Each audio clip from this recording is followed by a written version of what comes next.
Welcome back. Our next guest, Rebecca Bliss, is a certified physical therapist at Physical in Durham.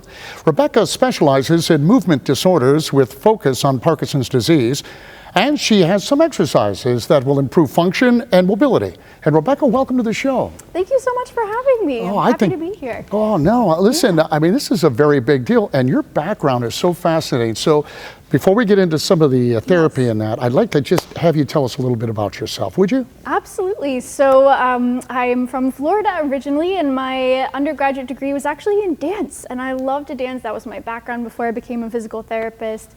And eventually, when it was time to move on from that, I had always wanted to become a physical therapist. It had always been in the back of my mind as something I wanted to do. And that's what I did. I made that transition. But I think that background really served me well for working with individuals with Parkinson's, because I've been studying movement my whole life and teaching movement and learning about movement. And now I just get to apply it in a different way. Well, let's talk about Parkinson's patients. And the issues that they have when it comes to mobility. I think everybody knows that when you think of Parkinson's, you think of shaking, but it can be kind of debilitating. Could you tell us more? Yeah, so some of the motor symptoms, we'll call them, things that are more obvious to the outside eye that develop with Parkinson's might be the tremor that we all kind of can recognize. There's also a little bit of a posture that can develop, kind of a more forward posture. Sometimes it becomes difficult to move our feet. They might feel like they're stuck to the floor, and you might even notice something called a freeze, where we're not able to pick up our feet. We kind of get stuck in this shuffling pattern.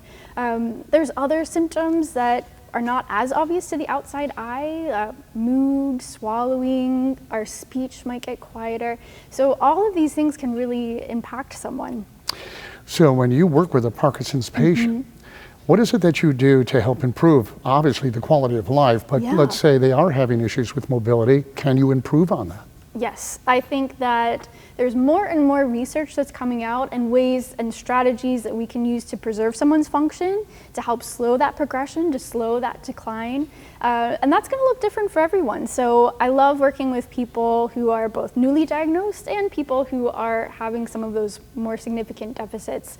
Falls is a big thing that we're working on. So in our exercises, we are working on shifting our weight. We're working on steps. We're trying to find strategies. I call it to outsmart our brain sometimes. You know, it's like we have to go into manual mode instead of the car automatically moving. So there's a lot of strategies we can use to try and overcome that. It requires some intentionality, but it absolutely can be done. I have a certification in the Parkinson's Wellness Recovery Program. So that is an advanced certification to work with individuals with Parkinson's specifically. And that allows me to kind of really take a Parkinson's lens or Parkinsonism lens when I look at these patients and evaluate them to find strategies and ways to help them move that can help them be safer. It might be recommending an assistive device, working on their balance, working on their strength. We're trying to find specific things that are related to them and to help them with their goals.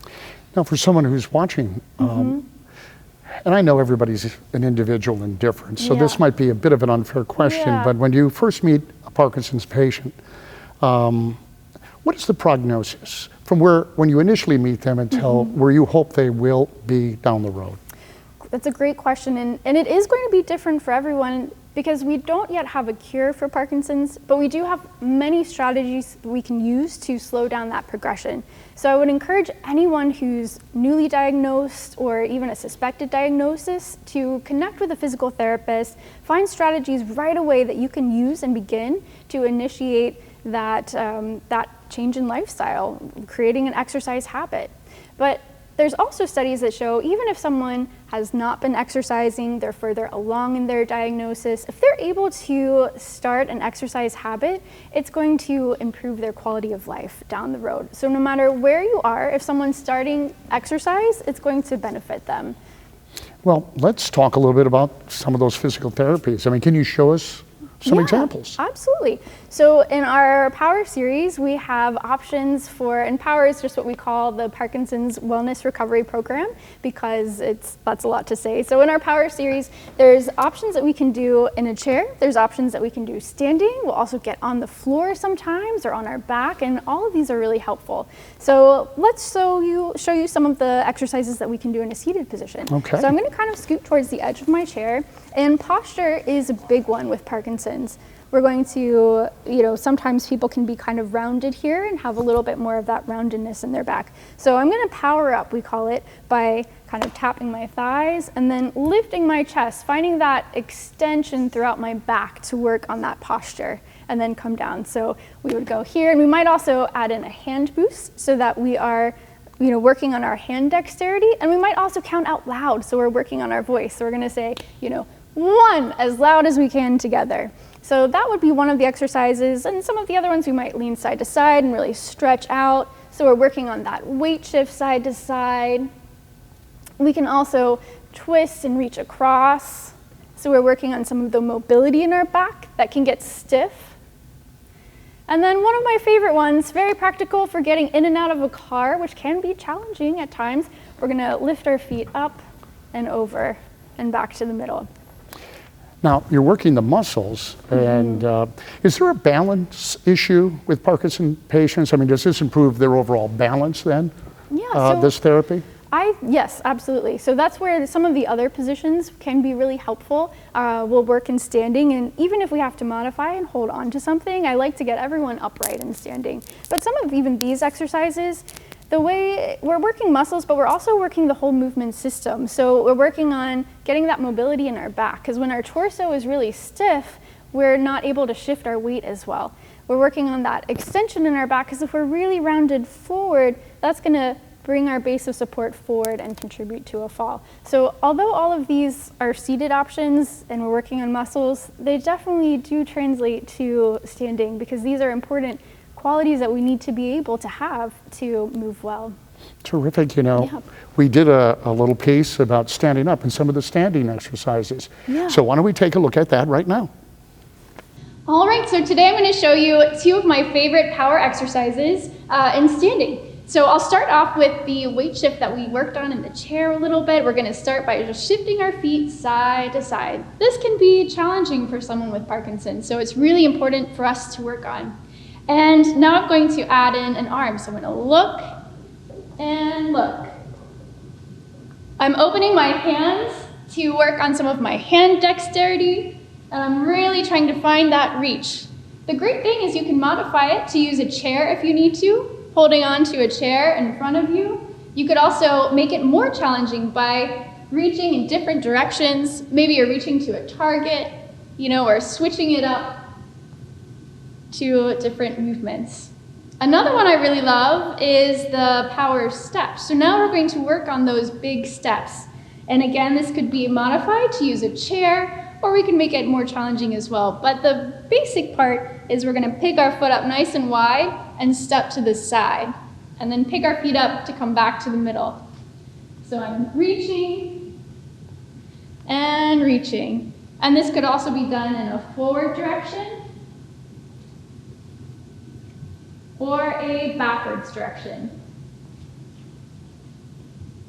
So you want to make sure you're setting yourself up for success and that you feel safe doing this. You may be in a wall or working with a professional who can show you these exercises and make sure they're appropriate for you. But those are 2 of my favorite standing exercises to help with moving our feet. Okay, so Rebecca, I always like to ask someone like you to share a personal story, because I think for viewers who might have a family member suffering from Parkinson's, it gives them hope, I think. So can you give us a before and after kind of a story? Absolutely. And I should also add that I have a family member who had Parkinson's. My grandfather had Parkinson's, and it's interesting, I didn't actually know that until I started working and became interested in working with people with Parkinson's. And then when I found out about that and looking back, I could see it kind of so clearly. He was in a wheelchair and then standing, but back to a wheelchair, because I was pretty young when he had that diagnosis. But after talking to my grandmother, it really gave me a lot more empathy for what the family members of my patients are going through. And patient that comes to mind, a friend at this point, we'll call him Joe. He is someone that had a suspected diagnosis when I first started working as a physical therapist in our clinic in Durham. And I was interested in working with Parkinson's at that time, not yet quite certified, but just eager to kind of work with him and show him all the ways that we could try to slow that decline. And then when I was able to get my power certification, even more that we were able to bring forward to this individual. And it was just been really nice to see his ability to maintain his function. He's had this diagnosis for 3 years at this point, probably a little bit longer, but was diagnosed about 3 years ago. And to be able to see all the progress he's made, and he's still moving, he's still independent with his, activities, he's still volunteering in his free time is just so exciting. And he's so motivated as well, and that really helps. But interestingly, so one thing that is very important in terms of the types of exercises we can use to help slow the progression is aerobic exercise, cardiovascular exercise. And I would say, all right, Joe, we need to get that cardio in. How are you doing with that? And he'd say, oh, it's really hard. And I can absolutely appreciate that. If you haven't been a runner before, or that's not something that's in your wheelhouse, that can be challenging to do. So a solution that we came up with in our clinic was we created a cardio class. So now we offer a cardio class. We just started it this year for people with Parkinson's, where they can come together. We monitor their heart rates as well, so that we can make sure we're getting to that therapeutic level of aerobic exercise that can help slow down progression. And it's just really fun to see everyone come together. And now he's like the leader of one of the leaders of the class, just kind of coaching other people along and doing really well. Oh, that's neat. Well, obvious question is, how do people get a hold of you? Yeah, so we are located in Durham, North Carolina. Our phone number is 919-479-9001. You can reach out to us and we'd be happy to get you scheduled. There's multiple clinicians in our clinic who are certified in the power moves for physical therapy. We work with people who are newly diagnosed, and we also offer our cardio class that meets 3 times a week to help work out together in that aerobic exercise kind of way. Oh, thank you, Rebecca. I learned a lot today. Yeah, thank you for taking some time for us. Oh, it's been such a pleasure to be here. Thank you for having me. We hope you've enjoyed today's show. If you have any questions or would like to know more, visit our website at RaleighCW.com and myrdctv.com. And I'm Bill LeMay, and thank you for watching Community Matters, and we'll see you next week.